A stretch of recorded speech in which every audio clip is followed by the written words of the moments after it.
Nyasar ikut Oh, penat. Cocok lagi. Bohong. Panas apa?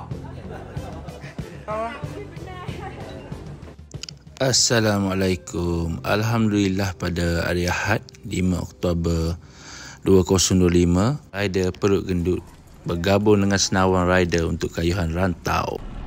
Alhamdulillah.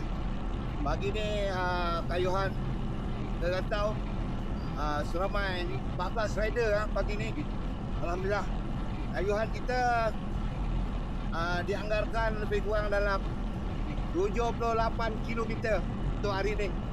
Cuaca pun cantik. Okey, lancar. Rantau ni memang menjadi pilihan kita orang sebabnya jalan rantau ni memang best. Kereta dia tak ada sangat, lepas tu dia ada elevation dengan pemandangan yang cantik. Jadi boleh rancang untuk dapatkan 70 km ke 100 km ke, boleh buat, janji mau kayuh saja. Jadi best lah. Untuk kami daripada Seremban ni, kebiasaan kita orang datang kereta, lepas tu parking dulu.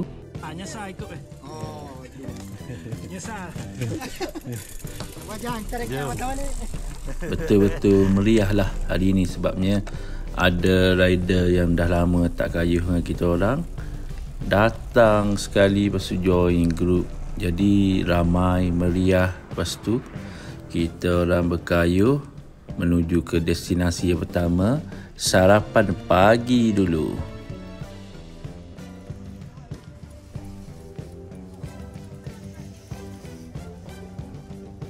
Bila dah dapat makan nasi lemak dengan sambal petai, dengan paru dengan telur mata, badan pun kembali segar lah.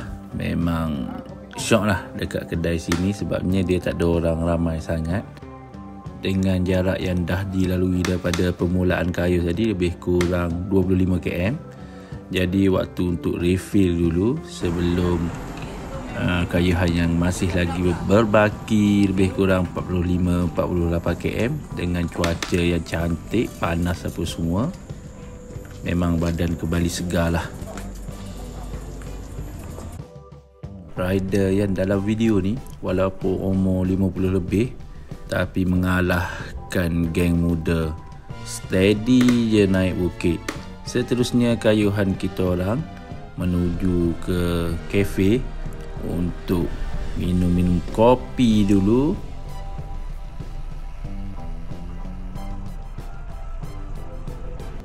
Kalau boleh diperhatikan, jalan ni memang jarang-jarang je lah kereta lalu. Jadi sangat sesuai lah. Salah satu faktor kenapa kita orang suka dengan jalan rantau ni, selain jalan dia pun cantik lah, boleh kata minima jalan yang berlubang.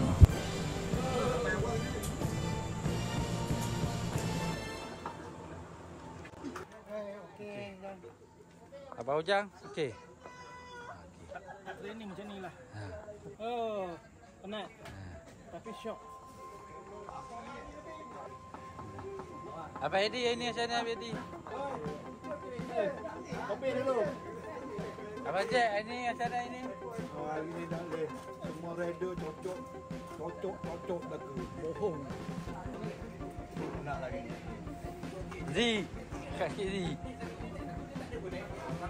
Panas apa? Panas tokeng.